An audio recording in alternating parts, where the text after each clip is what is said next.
Hello there, this is Giannis from Arcweave with our series 19 Evil Ratcatchers Fit into Firm Bog. This can't be right.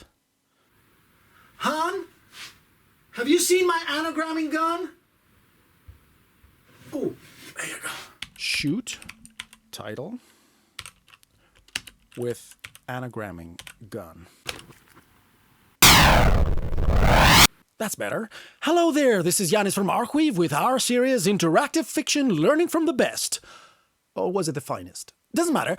We present the finest examples of interactive fiction and see what we can learn in regard to game narrative design.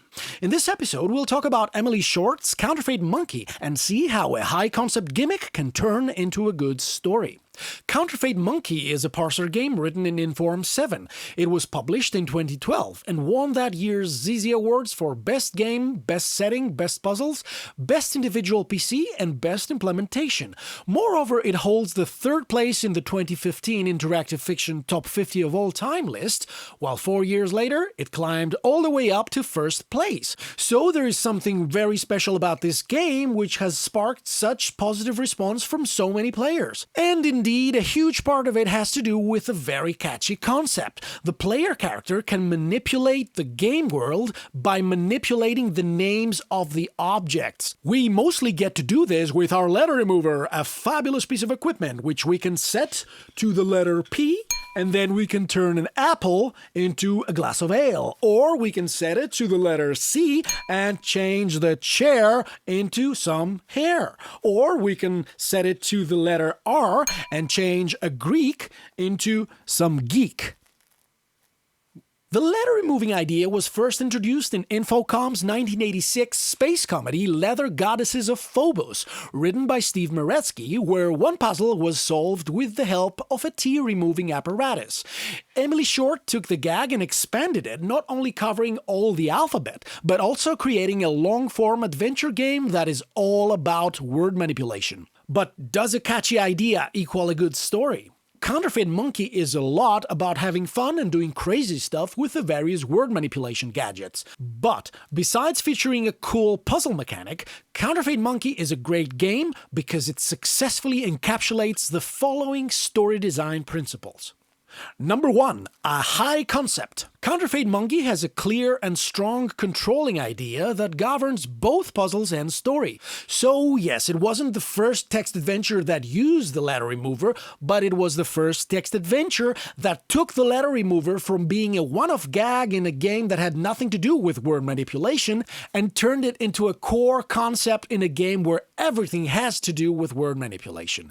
But a high concept is only a strong beginning. How does this game keep us engaged throughout its whole story? Number 2. Suspension of disbelief. In Counterfeit Monkey, we actually believe the story's world and characters. Moreover, we believe the marriage between the world of the story and the word manipulation gimmick. And Anglophone Atlantis, the society that discovered word manipulation, is all about word manipulation. This concept has shaped the world's history. Atlantis used to be a British colony until it used a depluralizing canon to reduce the British fleet to one ship and one sailor. The same concept has shaped its academia. Among others, the University of Atlantis has a language studies department where they study how the ability to change things by changing their names affects daily life and society. It has also shaped its law. Atlantis has strict laws inhibiting citizens from using such devices and restricting their use to people of the Bureau of Orthography. Instead of a prison, Atlantis has the cold storage, where law perpetrators are put after being turned into inanimate objects, again by having their names manipulated. The more we explore Anglophone Atlantis, the more we get to understand how and why this wonderful utopia, where one thing just transmutes to another, evolved into the dystopian police state where our game takes place. And of course, part of the believable world are the characters that inhabit it. The player character is actually the synthesis of two persons, Alex and Andra, whose names were conveniently compatible to allow their fusion into a compound person, Alexandra. Why has this fusion happened? It's all part of the two protagonists' plan to escape Atlantis undetected by the Bureau. Alex is the game's first-person narrator and the voice of the parser. His family is fully aligned with the Atlanteans' status quo. His mom comes from money and his dad actually works for the Bureau. Alex, though, has his own scheme about what he wants to do with his life. Andra, on the other hand, is...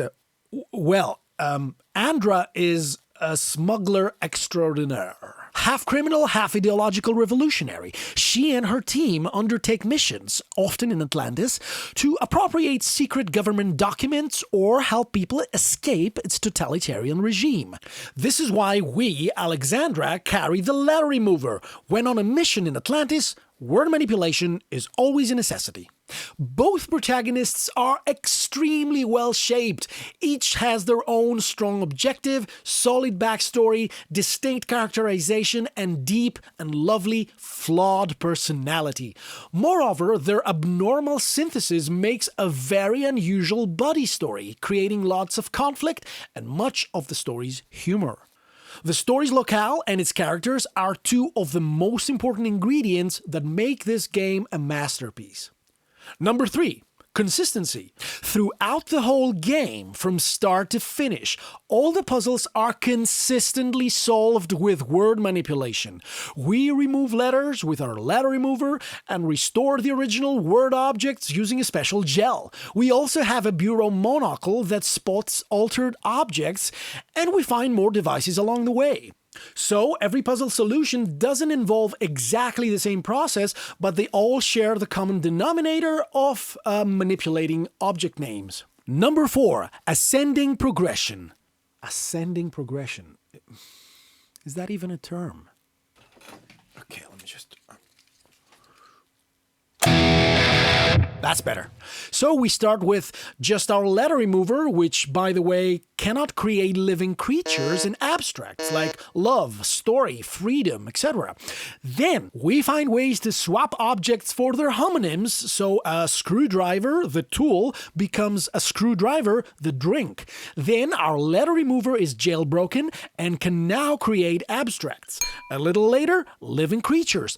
Then we find a device that inserts letters in words, and then an anagramming gun.